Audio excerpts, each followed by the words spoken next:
everybody, and welcome to Kelly's Chronicles, my channel where we talk to people on here that are living everyday lives and are everyday people, but they have lived extraordinary lives that we want to remember, that we want to celebrate, and we don't want to have forgotten by the passage of time. So, welcome to the channel. I hope everybody had a happy Thanksgiving. As you can tell, we have a different background here. We stepped out of the trucks and we're home for the season. Season's done. Now we're home for December and January. We're gonna do our holiday travels and whatnot. We got Dad on here with us today. How are you doing, Dad? How's everything going?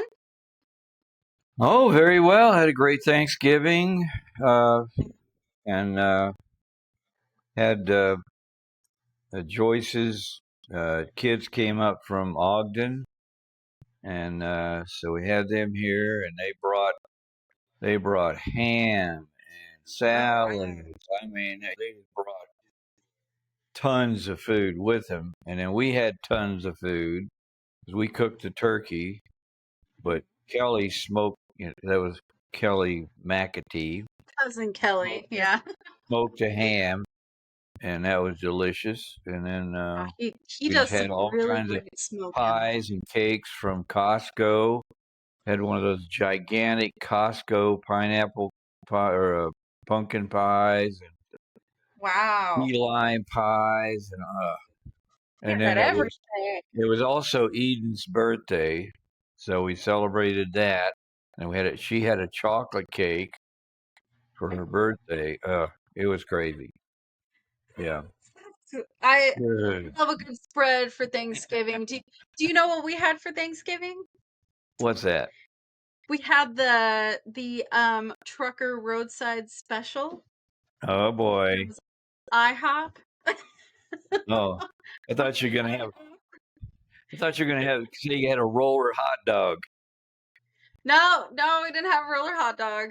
We got IHOP. I mean, that is a pretty common trucker roadside meal, but no, I had a crepe with some eggs and bacon, and my husband Danny had a pancake with eggs and bacon. So we trucker roadside special for Thanksgiving dinner. We didn't go to the Denny's, which they actually serve a Thanksgiving dinner. We went to the TA Yeah. and just called it a day. Well, So that's great. That's great. I'm glad. I'm glad you had a good Thanksgiving. Your sisters, I think, all had a good Thanksgiving. I'm not sure about Billy. Billy had a Billy. good one. Billy had a good. Had a really good one. So they had a really great Thanksgiving as well, and Danny and I just celebrated it together, and we were really happy that we were getting out of the truck soon. So Yeah. this year has been a really long one. We've been working since January. We were tired. We wanted to be done for the year. Yeah. That's Once we got the trucks cleaned out, we kind of feel that exhausted slash relieved feeling because at the end of the year with this company, we have to completely clean out our trucks of any personal items. So we had to clean out our trucks. That is, it was a process. I'll tell you that. We had to stuff Did you all kinds carve of your stuff. initials on the doorpost? I did not. Kelly was here. No, I didn't do that. No, probably shouldn't be carving any names into the truck. They'll be like, Kelly, why'd you carve your name into the truck? That's a different Kelly. I can't help you. There's lots of Kellys. Maybe it was the ghost of Kelly past. I don't know. Yeah. So, but yeah, we got out of the trucks, got home. We had to ask a neighbor how to get the heat going in this new camper because we had no idea how to do it. We never done it. And right now we're just trying to get our lives back together and put everything back where it needs to go. So, Yeah. it's kind of crazy. We'll get it though. Oh yeah. Well, I'm glad everything went good for Thanksgiving. Again, really excited to come for Christmas. We're looking forward to it.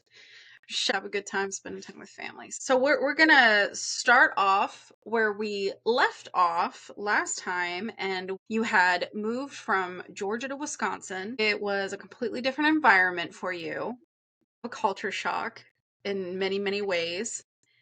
So we're going to pick up where we left off, which was you were in school, you had to learn how to speak like the locals, and you had to learn how to make friends.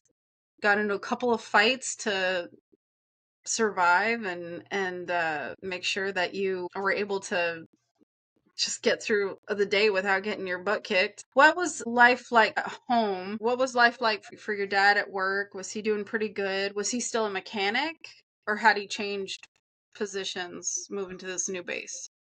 No, he got a different job description. Before he was working on what they call fixed plants, which is a giant diesel engine that they used to produce. It had a big diesel engine and a generator hooked to it, and they used that power on the radar stations.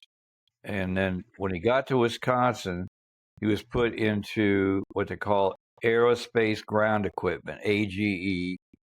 And what they Mm-hmm. did is they provided air compressors and heaters and air conditioning equipment for the flight line, mainly fighter, because this was a Truax was part of the NORAD, North American Air Defense Command, and their principal responsibility was to intercept Russian bombers that were flying over the Arctic down through Canada. So if they spotted there was Russian bombers headed our way, then they would scramble. They had F-102s. That was their main jet.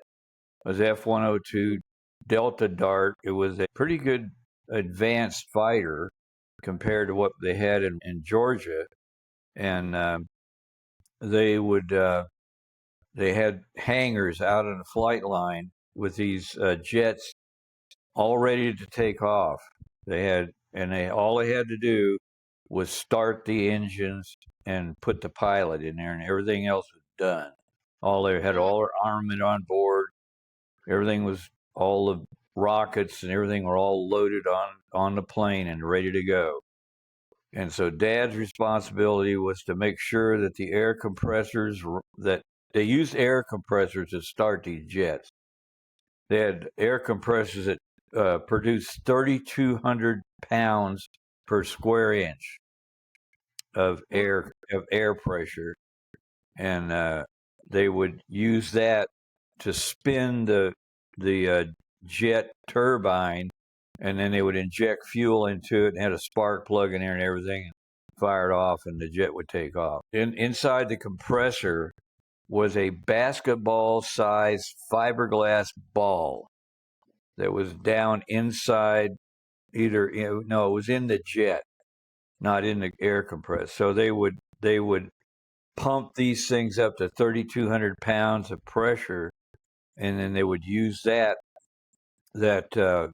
compressed air to spin the engine and get it started. So they could actually start independent of an air compressor. But if they would test something, they would go over and recompress the air in these basketball fiberglass things. And Dad brought one home one time, and it was like you'd bounce it on the floor, and it would bounce just like a ball. It was so yeah, there was fiberglass was so concentrated and so thick that it made it like a ball, and almost had a rebound like a rubber ball, and but high tech stuff. And Yeah, I would say so. he had a shop. I went to it several times. It was like a big warehouse full of these air compressors and heaters and air conditioners and all kinds of equipment used to maintenance the fighter jets. And one bad thing about this was 1960 early 60s. Everybody smoked except Dad. Yeah. Dad quit smoking when he was 20 years old. He said, "I'm That not was going." crazy. He, knowing Dad, he didn't want to have the lighters and the cigarettes and all that stuff. Yeah, All like cheap. He's paraphernalia. like, He wanted to travel light, so he quit smoking. that's And funny. and people would come in his office smoking, and he had a big ashtray on his desk. And the whole I can remember it was like a memory of the shop, at least the office space where he was in charge, and he had a couple of subordinates there, and the whole place was full of smoke. Just you walk in, it was like a fog bank or something. And I think that's what finally got Dad was secondhand smoke because he had Yeah. COPD real bad when he was up into his 50s and 60s. He had COPD pretty bad. And he would have to go. He Get would have to go COPD. to. Yeah, you have to go to the VA hospital in Fayetteville and have respiratory therapy. And I Okay. still have a memory of going down to Fayetteville to the VA hospital to see Dad because I was in town for whatever. Hmm. And I went into the ward, and he was on a bed in a fetal position with his hoses hooked up to him and Jeez. getting oxygen, and they would, I guess they would put some sort of chemical in the oxygen help him to breathe, and it was pretty shocking to Was see he in your the fetal father. position because it hurt, or was that because the hospital told him to be in the fetal position? Probably because it was painful. That was painful. Man. Yeah, Dad was no wimp. He was no wimp. He was a Marine. No, he wasn't. He was tough as nails, and for him to be in a fetal position was an indication of a lot of pain. And he didn't even wake up when I got there. I went in to see him, and he was just out of it, probably on some sort of medication. And that getting back to the secondhand smoke, I think that's what I think. And he Yeah. also had a heart murmur. And anybody who Mhm. knows anything about smoking, it affects your heart too. So he had a heart murmur, and he had COPD from secondhand smoke. So yeah. Anyway, getting back to Wisconsin, he was yeah, he was in charge of this shop, and at that time, this was back, like I said, in the early '60s, and there were a lot of black airmen and a lot of them had married German women. They were stationed over or they married Japanese women and brought them back to the United States. And the Air I don't Force blame him. Some very beautiful women. very quickly learned that you could not put a black man and a non-black woman in the South. That was Really? yeah. They still had laws in the South which made it They illegal did. to intermarry. It was against the law. It wasn't Yeah. just it wasn't just a social edict. It was a legal thing. You couldn't be Remember that. married, I you forgot couldn't about intermarry. And these poor guys would, innocently be shipped down to Georgia or that. Alabama where there was lots of Air Force bases in the South, in Texas and Alabama and Louisiana, big bases with lots of airmen. And these poor black Think about guys would go down there and they would go out in town or even on the base, I guess. They would be ostracized and persecuted for having white wives and or even Oriental wives. They didn't want it, they had to be black. that. Black and black, no Asian black or Asian. white black. And so they would ship these black airmen up into the north. They wouldn't send them down south. They'd send them up to the big NORAD bases, the big SAC bases. Strategic Air Command had big bases, had Wurtsmith in Michigan and K.I. Sawyer in Michigan. Huge SAC bases with like probably 20 or 25 B-52s stationed there, Wow. and each one of them, So they're and they would big fly over the bases. Great Lakes. They would do low altitude bombing runs over the Great Lakes, and Mm. that's where they sent a lot of these airmen. Well, one of them came to Truax, a black guy with a German wife, and they put him in the shop with Dad, Okay. and they made him supervisor. I think he was probably the same rank as my dad, but they made him the supervisor. He had no idea what he was doing. He was totally Ooh, clueless. He had never been around this yeah, heavy duty air compressors and heaters and everything that they used on these jets. And so Dad was fairly upset that he was mhm, replaced by an incompetent, not not incompetent, ignorant. He was yeah, ignorant ignorant of person. the mechanics involved in these big industrial compressors. And so Dad had to step down. I think he was given another desk in his office, and this guy took over his desk as Oh, supervisor. boy. And see, Dad was always, for whatever reason, he was not promoted. His career field was frozen, and I'm not sure Hmm. why the Air Force did that, but there was no promotions allowed for a long time. I think he just had too many people at the top. And so Dad was frozen as an E6 with a tech sergeant, and he wanted more than anything to be a master sergeant. That would have been the pinnacle of his career, and Yeah. he couldn't achieve it.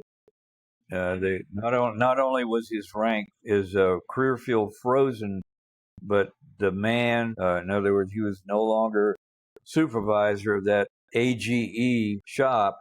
This other guy was, and I think Dad had he, I think because of that, he had a problem with black men. So anyway, that's a whole different story about where he retired because he was Yeah. retired at a little over 19 years. He really wanted to have 20 years, and he they started the process of discharging him medically, and he was writing letters to everybody trying to get that 20 years. They finally said, "No, Sarge, we're going to discharge you." I think it had 19 years and 11 months and 20 days or something. And but the Air Force was afraid he was going to die with his heart murmur and his COPD. He was going to die on active duty. And if now the military, they will discharge you medically to get you out before you die on active duty. Because if you die in active duty, then your widow or your survivor could be a woman too, or it could be a woman airman with a man as his a spouse. They want to get you out of on active duty. They don't want you to die on active duty because the benefits are quadruple. I mean, you get everything. And if you're medically retired, you medically retired, yeah, you get your pension and you get VA can take care of you and everything. But if you die on active duty, it's a whole different ball game. It gives your surviving spouse or your children incredible benefits, far and above what you would get if you died as a retiree. And it's kind of like combat death in a way, where they give you your insurance and all. It's really a lot of benefits. None of the services want that, so they will discharge you as soon as you look like you're That's going crazy. to die. They'll Yeah. yeah, get out, go away. Kick the can. Don't kick the can in here. Kick the can out. Yeah, out Yeah, there. and so Dad was retired and moved to Arkansas. I didn't know that about his career. I had no idea that Yeah, that's what happened to him.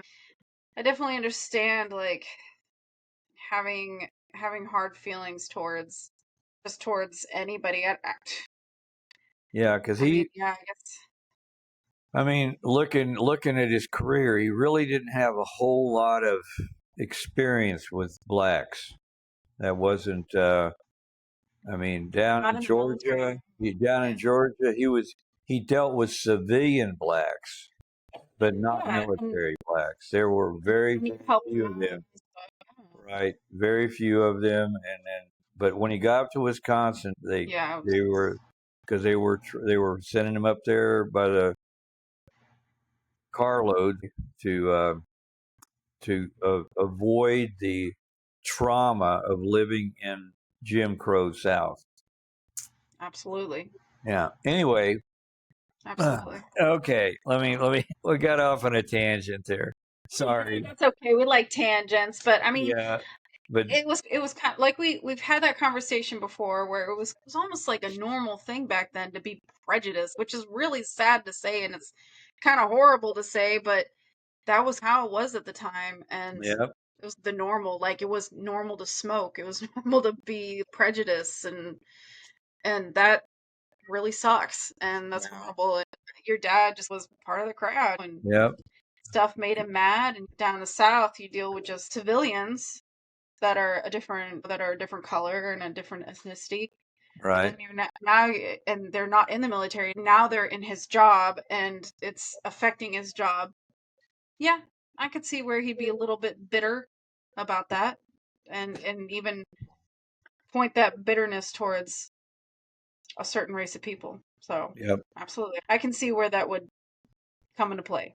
So Yeah, I not think I trying not think trying to say that that's okay, but I'm just saying that was just how it was. yeah, and So I think that had an effect on where he retired. He retired to Arkansas for two reasons. I mhm. think one, the main reason because it was very inexpensive to live down Yes. there, and it was in the South, so the weather was you didn't have to shovel snow or anything. But I think a secondary reason was because there were no black people. There were Northwest even Arkansas, when I was in school, there wasn't. It it was was yeah. very limited. Benton County had one black guy that lived there for a while and then left. But if you went further over east of Benton County's in the northwestern corner of Arkansas. It's a Yeah. Republican stronghold, different from the rest of the state. But if you went east of there, it was like a whole row of counties across Arkansas Missouri border, like Izard County. I can't remember all of them. But there was like Huntsville, Harrison, Arkansas was a hotbed of prejudice. They were, I mean, They they were, still they were, are. they were They way out. still They were are. way out there. Harrison, Uh, and that's northern Arkansas, and yeah, they no Harrison, blacks, right? no blacks anywhere on north. That there's like was like about 5 or 6 counties across on that northern Arkansas, southern Missouri border there, and I think that was a big. Harrison, Arkansas has the headquarters of the Ku Klux Klan still, Yep, which is insane that that still exists yep, to this day. I have driven through Harrison when I worked in the utility company. We actually had a black guy that worked for the utility company, and our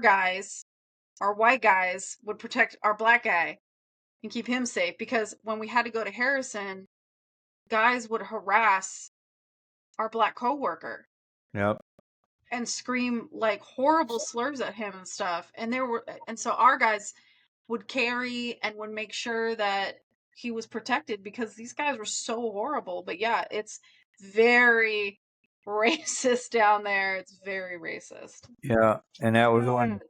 And back when Dad first moved there in 1963, after retiring from the Air Force, Rogers, Arkansas, was still having Ku Klux Klan and American Nazi Party rallies.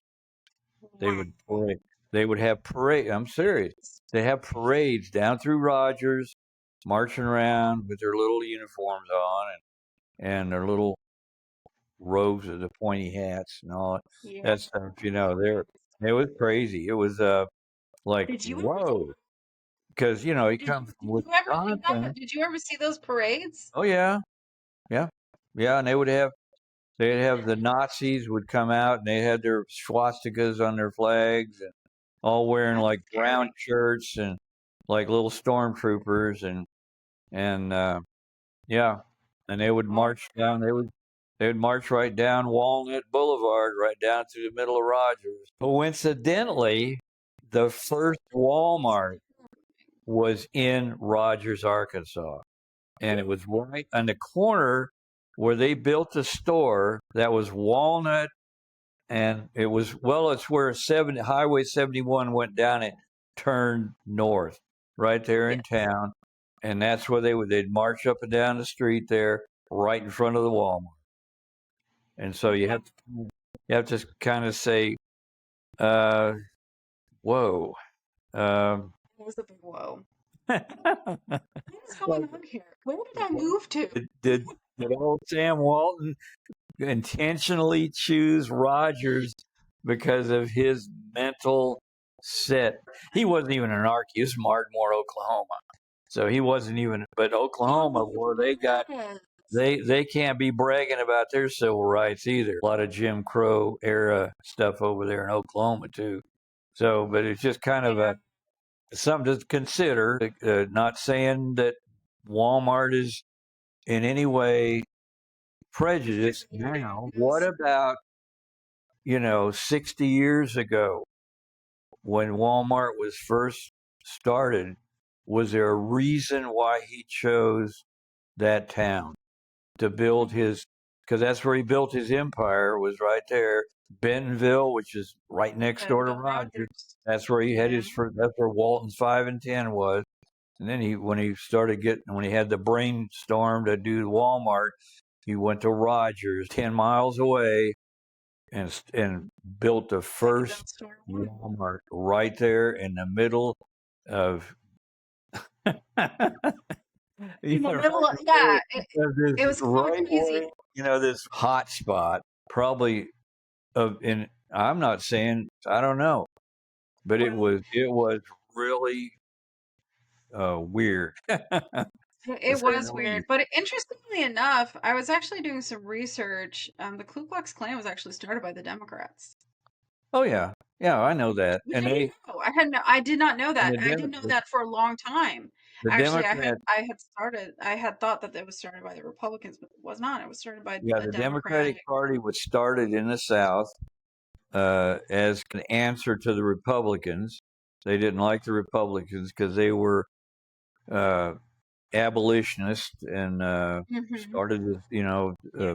basically started the Civil War to free the slaves. And the Southerners said, "Oh, you crazy Northerners! We're going to form our own party and we're going to do this and that." Yeah, And yeah, it became the Yellow Dog Democrats in the South. They block voted. They came in the Senate and the House of Representatives. The Democrats did, mainly from the South. And every time any civil rights or anything that had anything vaguely to do with deconstructing the Southern uh, monolith, they would block vote. Every Democrat would vote exactly the same way yeah. and block the Northerners and the Republicans from doing whatever they were going to do. And it was just that was their thing. That's the way they ran the South, was to maintain status and to bring as much money, federal money, into the South as possible without disturbing Crazy. in other words, they say you can bring your Air Force base because I mean, the biggest bases in the military are concentrated in the South. Not Wow. everyone, but most of the big bases. The top, like Edwards Air Force Base out in California, is the biggest. But then they've got one Air Force Base in Florida. They've got uh, Fort Benning, Georgia, big military installations in the South, which they brought the money. See, the South wanted to have the money that the Defense Department brought into the South, but they didn't want to have any of their attitudes. They wanted you come down here, you'll build your base down here, but don't you bring none of your Northern Yankee stuff down here and try to change us, because we're gonna resist. We will resist up to the last man to stop you Yankees coming out here and changing us. We will have Jim Crow. I was born in Jim Crow. I lived in Jim Crow, and I'll die in Jim Crow. Don't you do no Yankee stuff down here. Wow. I love your rendition of how it would have how this. Yeah. So fun side note, Grandpa was actually good friends with Sam Walton. Oh yeah. Yeah. He was. Yep. Yeah. Dad had a. They had a program. He was a big in American Legion, big time. And Hmm. American Yeah, Legion good had a friends with him. program that rewarded employers for hiring veterans. And Walton or Walmart hired a lot of veterans for, I don't know whether it was just coincidental, whether it was a lot of veterans or what in the area, but he hired, and Dad had this award, and he was tasked with going to Walmart and handing out the award. And coincidentally, the man that he went to see was Sam Walton to Interesting. give him the American Legion Veterans Award for Walmart to Sam Walton. So they got to be fairly good friends. And the same Yeah. for J.B. Hunt. He would go to J.B. Hunt in Lowell, which is down the road from Roger, and he would go down there and give him an award. And so he got to know J.B. Hunt, got to know Sam Walton, and Sam kept saying, Harry, you need to buy some stock. He said, you need to buy some Walmart stock. It's gonna go. It's gonna be a big thing. You really need to have. So Dad said, finally, they kept badgering him. So finally, said, okay, I want to buy $500 of the Walmart stock, which was like back then was probably 1,000 shares. Probably 50 cents a share. Yeah. It ended up, Dad, through all the splits and everything, ended up with 13,000 shares of Walmart stock. He came out pretty good on the top. It came I out will real say good. that. He was actually on paper, he was a millionaire by the time it was all over. Hmm. Yep. By the time And everything was said and done. anyway, yeah, Dad was he was a original stockholder in Walmart. One of the He was definitely one of the OGs, I would say, in a lot of ways. yeah, Just knowing Sam, and I grew up in Bentonville, and I didn't really appreciate Walmart back when I was younger, but now that I'm older and I'm away from the town, I definitely there's a lot of things are wow, that was the neighborhood market that was across from us was the very first neighborhood market ever built. yep, That was the prototype neighborhood market. And yep, the Walmart that we shopped at was the Rogers store number 1 Walmart. yep, And that was where we would go. So as I got older and I left home and stepped away from it, it was a neat thing to talk about. Even as a trucker, I'd say, "Oh, I'm from Bentonville." And they're like, "Oh yeah, Walmart." We'd be like, "Yes, yep, that's where I was raised. I watched Walmart get bigger as I grew up." And now that I go back, they have a really big, new, beautiful campus that they've built. Very lovely. It blends in with the town, and they've really brought a lot of revenue to Bentonville. So they built yep, that town up. They redid the whole entire downtown area, and they've done a lot of good for that town. They put in a big, huge, beautiful museum, Crystal yeah. Bridges. It's called Crystal Bridges, two and they have billion, some $2 billion.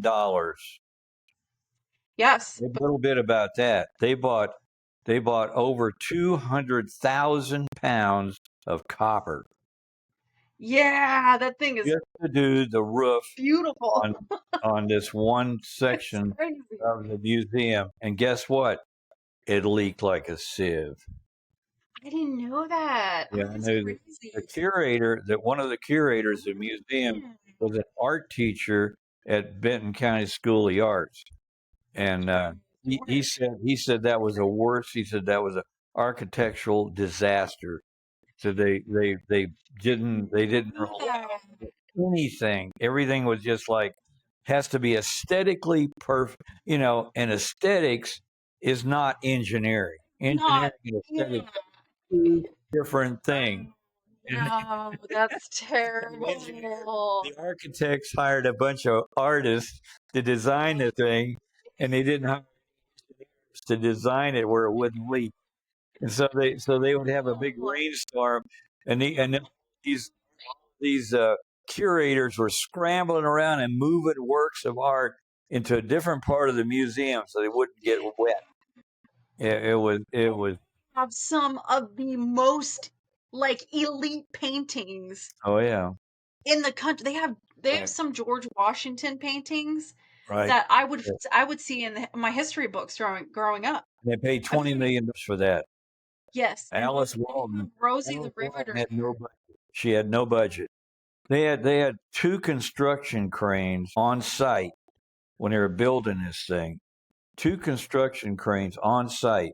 These things are about $1,500 a day just to have. Yeah, Just to they set them up, and then it's $1,500 a day. Whether you use it or not, you still get charged. And those things were there for years, years they were. when we were building it. They were. And I'm going, just for that, well, that's millions of dollars right there. And But that yeah, even it's took, I mean, even though it was kind of a architectural disaster, but they put in a beautiful park, biking yeah, trails. They put in to be like a little mini pond or a lake, and the building right, itself is very beautiful. I mean, you right, see it from way off, and you're like, wow, that's a beautiful building. And I didn't really appreciate it when it was being built, but now that I'm away and I look at it, it blends in so well with the forest around it, and anybody can go down there, and the actual main part of the museum is free to see. The only thing you have to right. pay for is special exhibits, the food, but other than that, it's completely free to the public, which is amazing. We're allowed to go into this is our podcast. Yeah, We're get allowed back. to go on tangents. I got a flash for you. I got a flash for you. Okay. Okay. Okay. The base, the Truex Field base, was built in a swamp. Okay, they went in Oh. to the big marshy area on the northern shore of Lake Monona in Madison, and in order to keep it from turning back into a marsh, they built these gigantic uh, drainage ditches. They were probably 25 feet wide and I don't know, 10 feet deep and miles long. They went all the way out to the lake, which was south of the base. And I would go out there and skate on these things. But in the wintertime, everything froze solid. So we'd go out and skate on these things. And Like no, ice or skating. rollers. Oh, ice Ice skating. skating. Okay. Had an Wow. old beat up had an old beat up pair of hockey skates that somebody gave me. I couldn't afford hardly anything. Dad was on survival rations. Anyway, so I'd get on these and I'd skate like 5 miles down this canal to the lake, and I would go ice fishing out there and all kinds of neat things, and it was just like a playground for a kid. It was unbelievable. You just had to see it to believe it and realize what you were looking at.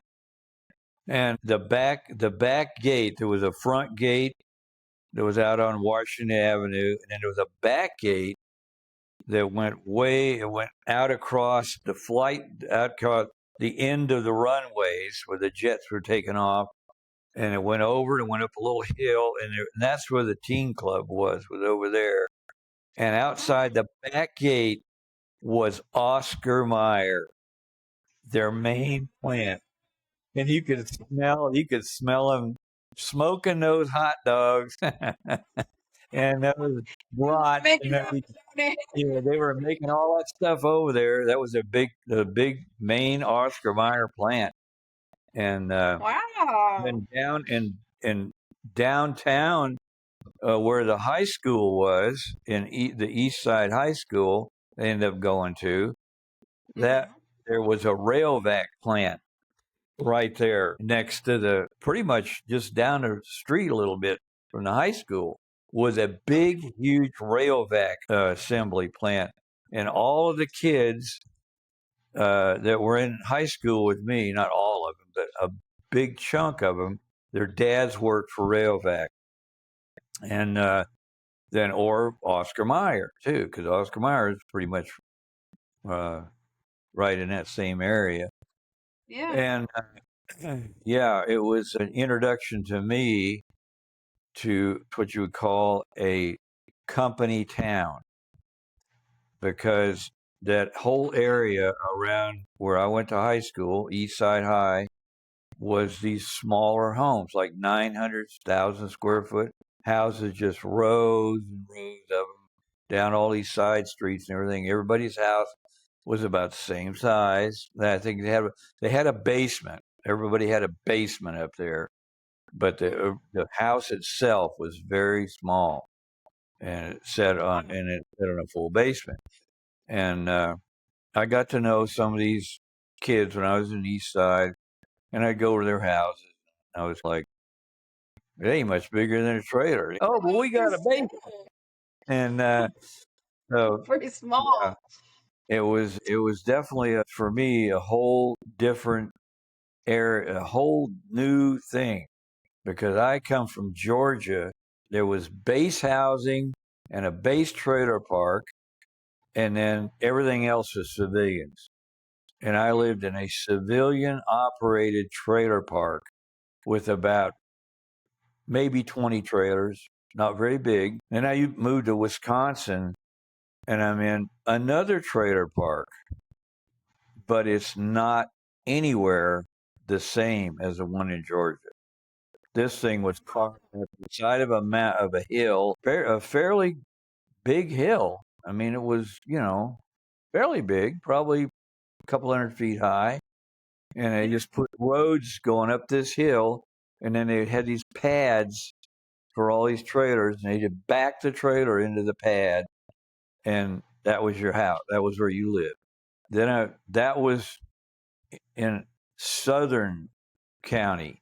Then I moved to the Northern County up there where all of these big plants were and all these people that were blue collar, basically blue collar workers and working for these huge industrial complexes and these little bitty houses and wow, it was a It's like whole different world, a whole and different situation. but now I did live on the Air Force base when we moved up there because we moved from the trailer park in southern Madison up to this Air Force base because Dad got a lot. I'm not sure he even paid any space rent at all. I think it was free for airmen. He didn't have to pay space rent anymore, and I don't think he paid for. I think he may have paid for the oil that we heated with, but I don't think he paid for electricity. I think that was free, Which definitely saved you a and buck. and the sewer and water and everything was all free. And we were where we were at. We were in the northwestern corner of the trailer park, and Okay. we were about, I would say, 200 yards from the alert hangars where these F-102 jets, and boy, them bad boys. The Air Force does not Oh, care about sound; no. they want power. And if it's very loud, but it's very powerful, they're happy. They don't care. And man, these 102s would take off, and it would shake that trailer like, Oh my gosh. Oh, would yeah, they do this any time of the day? Was they this would like all, day yeah. or night? Yeah, they would have an alert, and they Oh would they my would train. gosh. They would train too.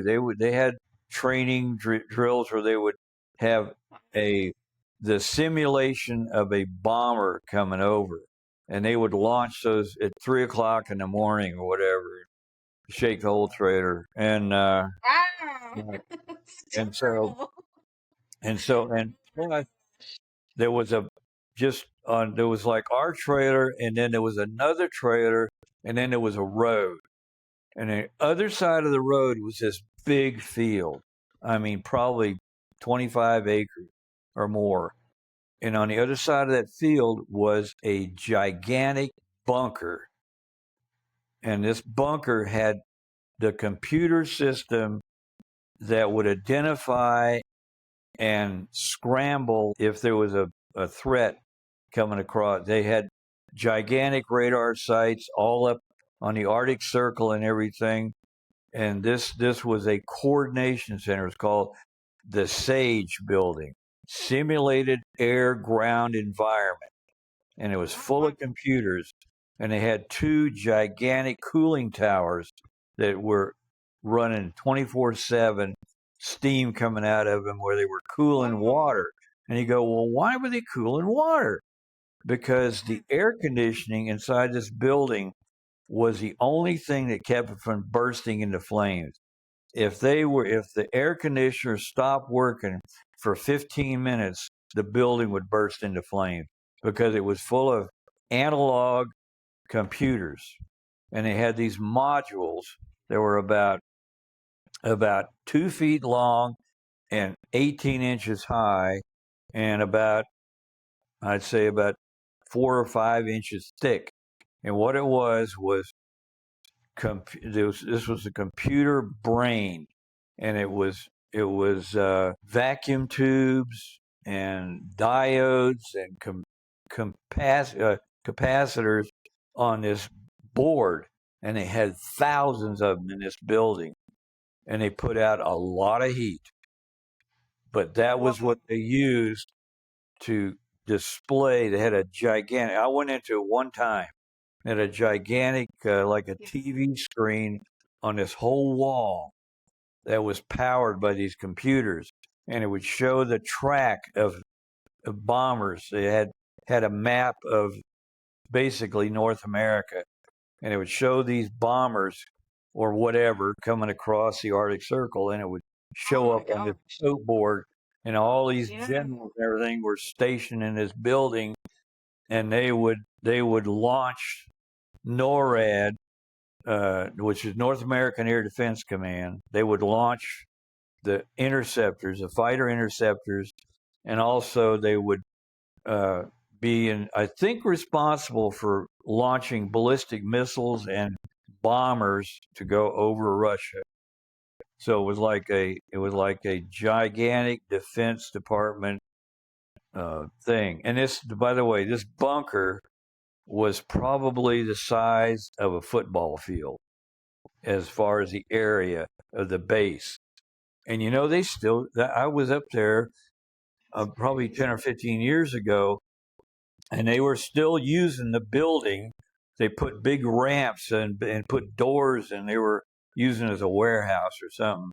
But it was still there, because the thing is, it was massive. I mean, big, thick concrete walls, and it was amazing. And that was right there. It was closer to the Sage building than it was to the alert hangars.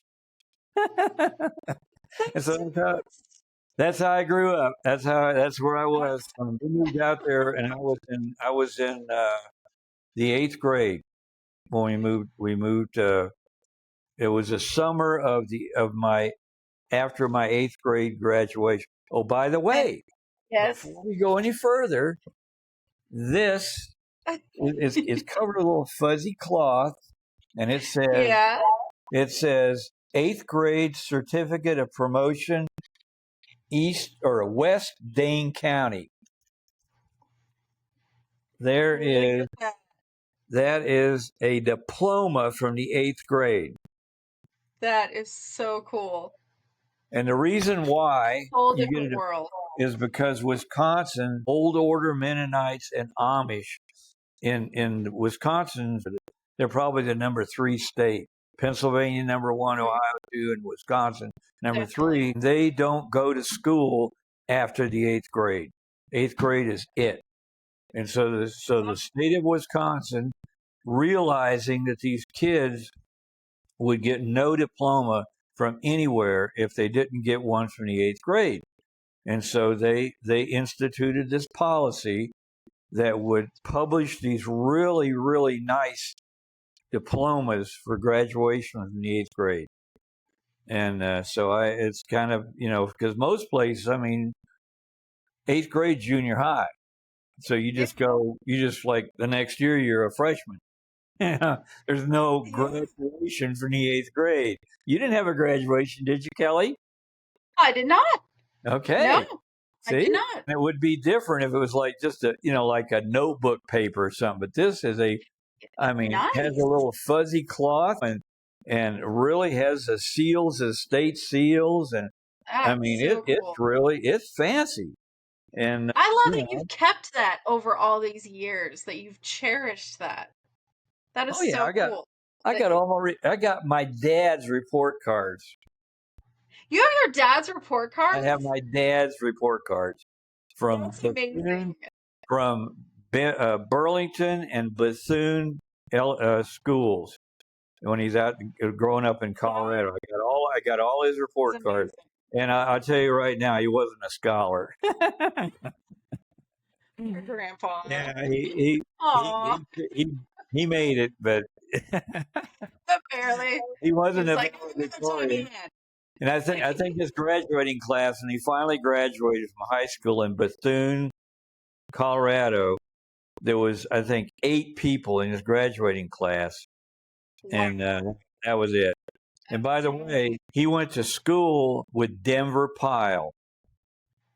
The Pyle family had a farm pretty close to where Dad was going to school, and they went. I think he was younger than Dad by a couple of years, but he went to school with Denver Pyle. Who's Denver Pyle? Denver Pyle was in Dukes of Hazzard. He was Uncle in the Dukes of Hazzard. He was also in the Alamo with John Wayne. He was also in a bunch of other movies. He was a pretty big. He was a It's very definitely a good character actor. And Denver Palmer yeah. was, if you know, if you look him up, and Dad went to see him a couple of times and got some pic. I got some pictures of them sitting together and yakking and about old good old days in Bethune. Yeah, that's awesome. Yeah, Your dad had so many interesting connections. He really yeah, did. he He did. was He friends was, with a lot of yeah, interesting he was. people. But some people weren't like, well, that wasn't like a famous actor, but they were famous in their own right. Sam Walton, Yep, J.B. Hunt, yep.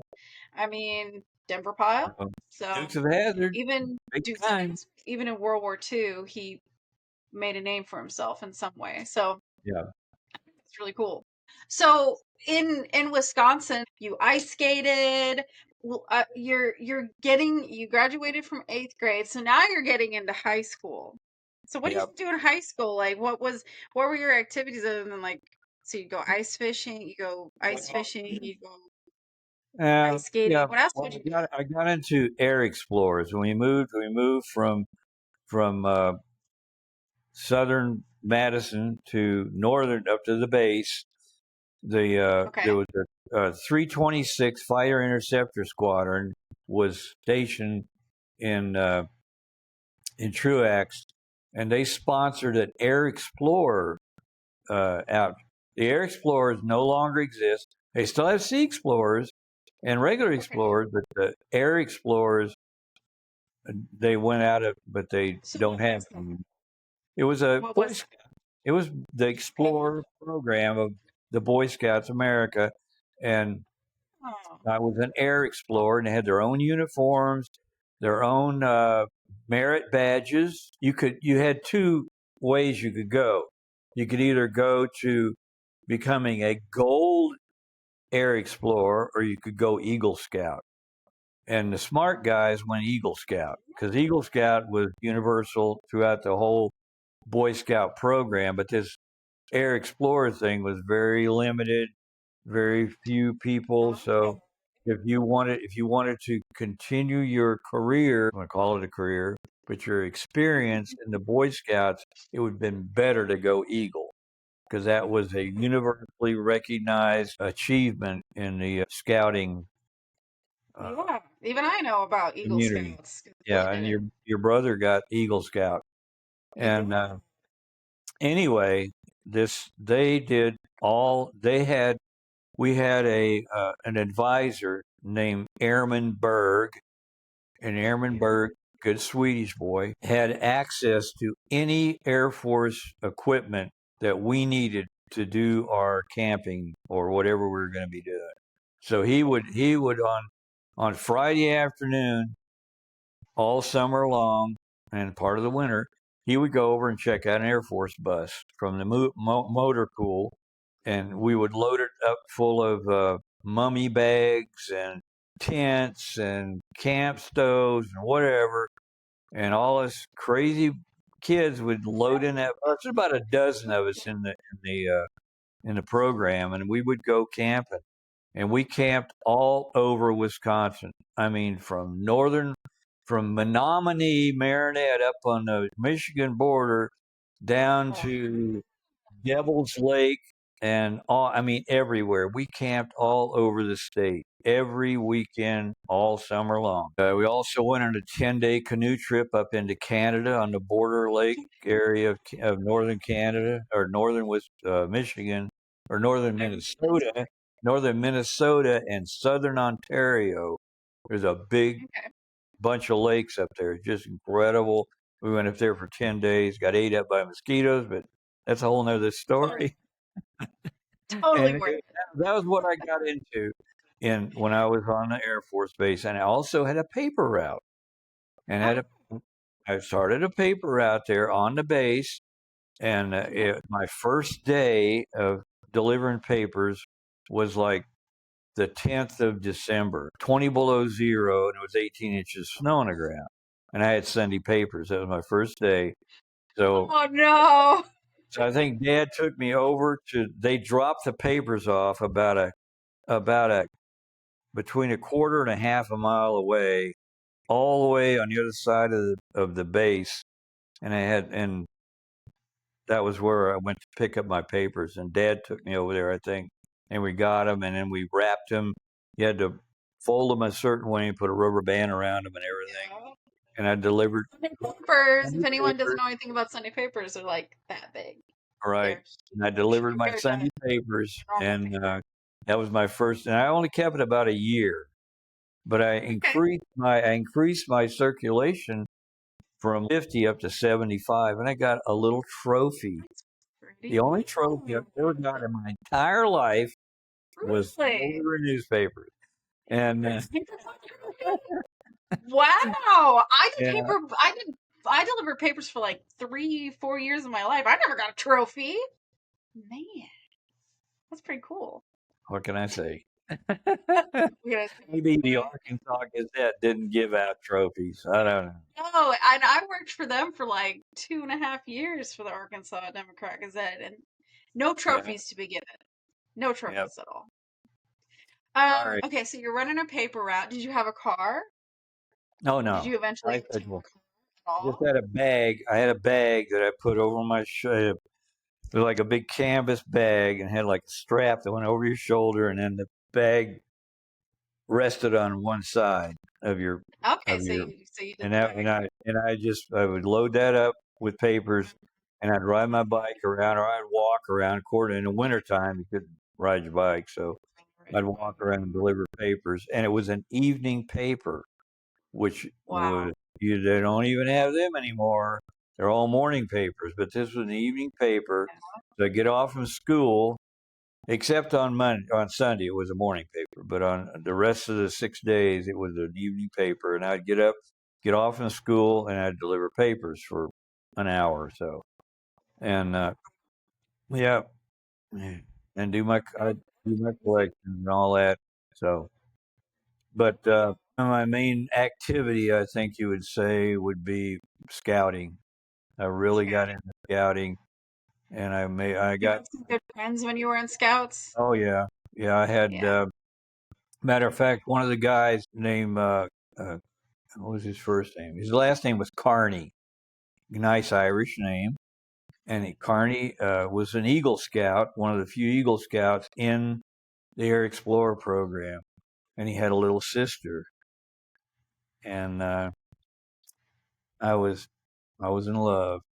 Oh, And so I told Carney, I said, "Is there any way that I can go on a date with your sister?" He says, "Oh yeah." He says, "As long as I go along." that's a good brother. So, that was my first date. My first date was with Carney's sister, and we we rode the city bus down downtown uh, Madison because it was a bus Uh-huh. route that ran. That's how I got to school, by the way, is I rode city bus, 10 cents each way. Okay. So, so we got in a bus, paid our 10 cents, and went down into downtown Madison, and we just kind of messed around. I think we went into the Capitol building. There's a beautiful Capitol in Madison, beautiful, big Yeah, domed, it is. gorgeous. I mean, all this artwork up on oh, it's like the it was incredible. And we would go there and we walked around a little bit, and we went over to a Rexall drugstore, or was it a Oh, yeah, I think it was a Rexall drugstore, and they had a snack counter in there. Now, it used to do that a lot of drugstores. They have this deli, like a snack counter, didn't they have and like soda fountains at the drugstore? Didn't they have yeah, soda fountains? oh yeah, Yeah. Okay. and we went in there. I think between me and Carney, we had like 50 cents or something. So Probably. we kind of huddled What's over. the You cheapest kind of soda you huddled. got? Well, how much money you got? I said, okay, we could buy the girls because he had a date too. So we bought the girls a hamburger and a soda, and we had a soda, and Okay. and then we still had the 10 cents each to or 20 cents each to ride the bus home, and so so we worked out the economics there and bought a treat for the girls, and then we rode the bus home, and that was my first date. Your first date. Yeah, Oh. she was a sweet little redhead, What was her yeah, name? Carney. Can't remember her first name. Carney.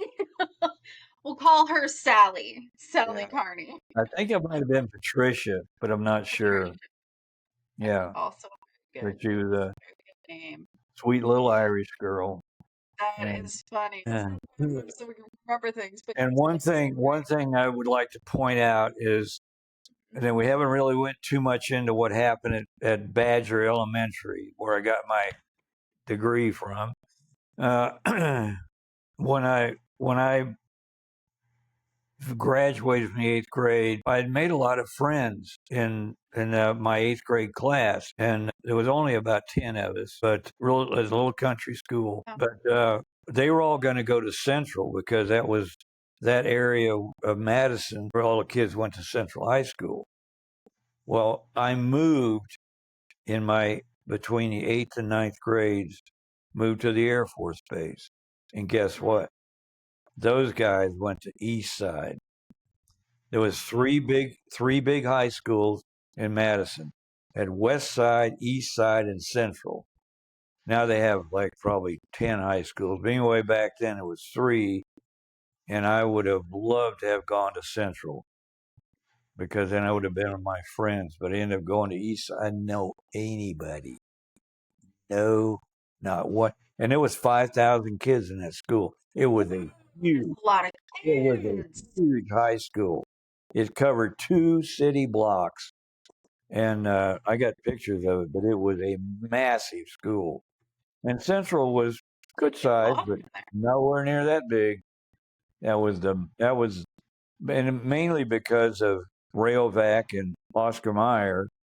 That makes You sense. know, all these blue collar families. You know, have a couple of kids, and that's where they went to school. Good old East Side, still there. I Wow. looked it up. It's still there, and it's still working. And it was 5 stories high. Not only was it a city, two city blocks, but it was 5 stories high. Get those 5,000 kids in there.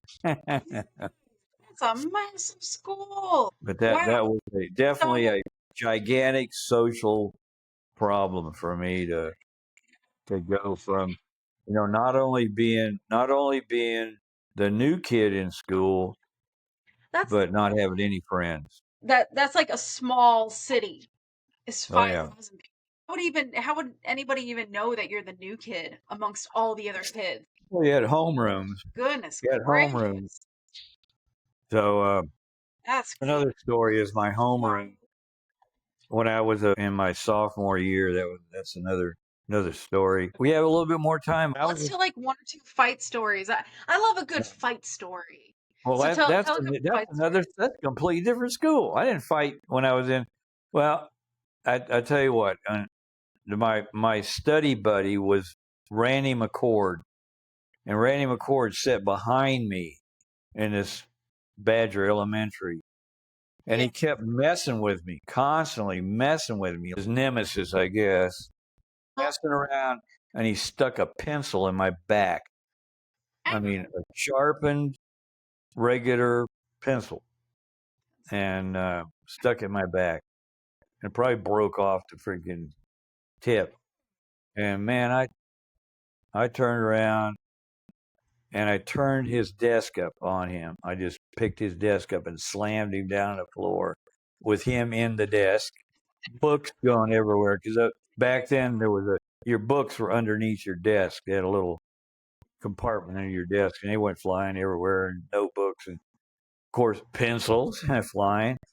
And I commenced to, walloping this guy, and the teacher came back and tried to break it up. And then this other guy, Tom, he was an athlete, and he was pretty stout, and he come back and broke it up, got me off of Randy, and Well, let's see. But you definitely won that one, huh? yeah, I had another fight with a guy named John Cook, and he was again my nemesis. He did not like me for some reason, and he challenged me to a fight after school.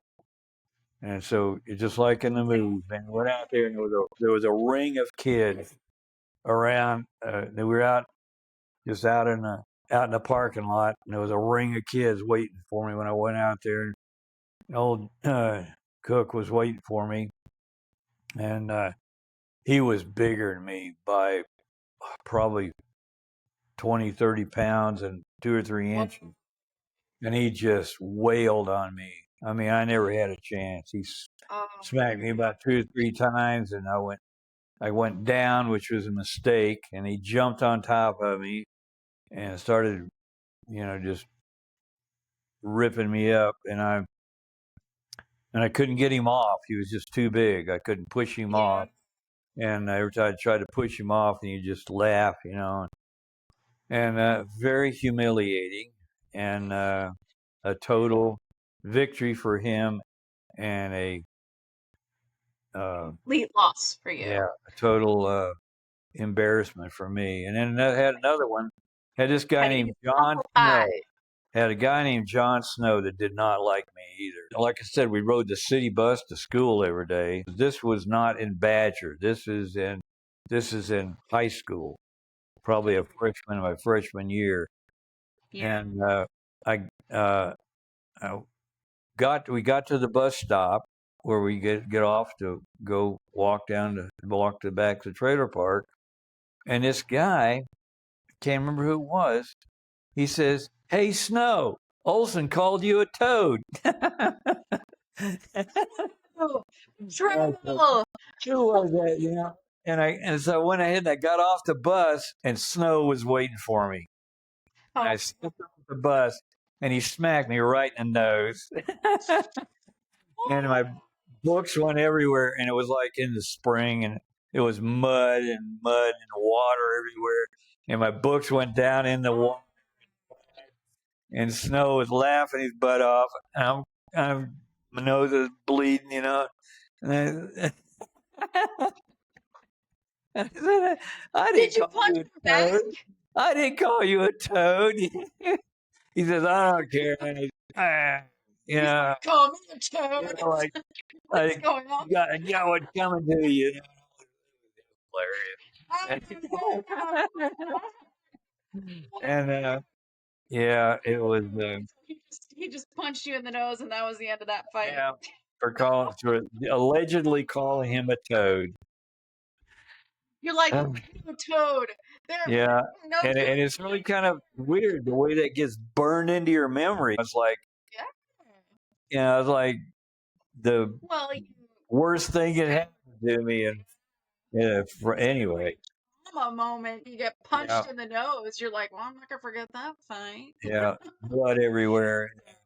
Pretty traumatic. Anyway, uh, yeah, that was some of my fights. I had others, but others were just maybe push a guy into a locker and smack him, and then he, just typical high school, junior high, because you're really looking at that point in your life.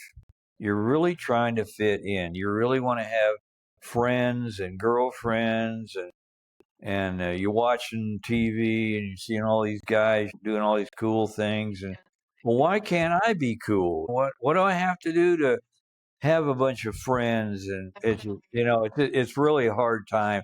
It's really for anybody in any situation. It's difficult, and it may be difficult because you got too many girlfriends. It may be difficult because you don't have any girlfriends, but or it could be boyfriends or whatever, and and you're going from junior high into high school. It's just really a traumatic time. And in addition to that, I went from a little tiny country school with very few people into 5,000 kids. And in my sophomore year, So kids. I had a homeroom. Everybody has homeroom in high Gosh. school. So my homeroom was all Olsons, the whole thing. It was Adam Hey, wow. Olson, Don Olson, and Mary Olson. It was all Olson. Like, And why so, wouldn't you blend in if your last name is Olson? Like, you're literally just like all the rest of them. You're like, hey, Olson, I'm an Olson. Like, yeah, yeah, bunch of Swedes. but you slick Anyway, your hair back anyway, different. so We don't uh, like you. I was sitting there in my sophomore year in this homeroom with all these Olsons, and the teacher, the first day of school, the teacher says, "We're gonna do roll count now, or take roll." And she went Adam Olson, uh, Adolf Olson, uh, Billy Olson, uh, uh, Barbara Olson, Don Olson, David Olson. Wait a minute. She didn't call my freaking name. So I just sat there, didn't say anything. So the next day, that was like a Monday. Tuesday, come in, same thing. Went down through A, B, D, skipped to C. And I said, whoa. So Wednesday, they had a little snack bar right across the street from the high school called the Pergolder, because it was a purple gold was a school color, so they had a Pergold. And I'd go over. So I went over the Pergold in her first period. I didn't go to homeroom. I went over there and I was over there pitching nickels and eating sweet rolls, drinking sodas and everything, and having a good old time. And Wednesday, Thursday, Friday, then Monday, Tuesday, and then I looked up and there was a guy coming. He weren't an older guy wearing a suit. Comes up and he says, "What's your name there, son?" I said, "Charles Olson." He said, "Aren't you supposed to be in school?" I said, "No, I'm 22. I don't have to go to school." I said, 22, huh? Look at Okay. you. You have an ID card? And I said, "Nah, I don't carry ID cards around with me." He said, "I'll tell you what we're going to do. We're going to go over and we're going to talk to the vice principal, see if you're supposed to be registered in this school." I said, "Well, no, we don't have to do that. I'll just stay here and pinch." He said, "No." He said, "I'm a truant officer and I work for the police department and you're coming with me." Oh, you've been caught. And so we went over. Sure enough, I was enrolled, but they just somehow they made a mistake and they didn't have me where I was supposed to be in the homeroom. And Gosh. so they put my You're name on. coming They with penciled me. me in. I'm 22. Where's your Yeah. ID card, kid? And he's like, I swear, I'm popping. I'm slinging pickles. I'm 22. No, you're not. You're 15. Oh Yeah. no. Oh, caught by a truant officer. Dang. Yep. Well, that's crazy. That's a good story. I like that. That's fun. Well, Uh, we're out of time. Good stories, good times. Wisconsin's pretty fun. Got your yep. first aid and so we'll talk a little bit more about that next week, but hope all you guys have a wonderful week out there. Please be safe out on these roadways during the holidays. Thank you so much for joining us here on Kelly's Chronicles. Please like, share, and comment. We do appreciate that. Please share with your family and friends. And as always, we really appreciate all your support and love that you send our way. We will see you next week.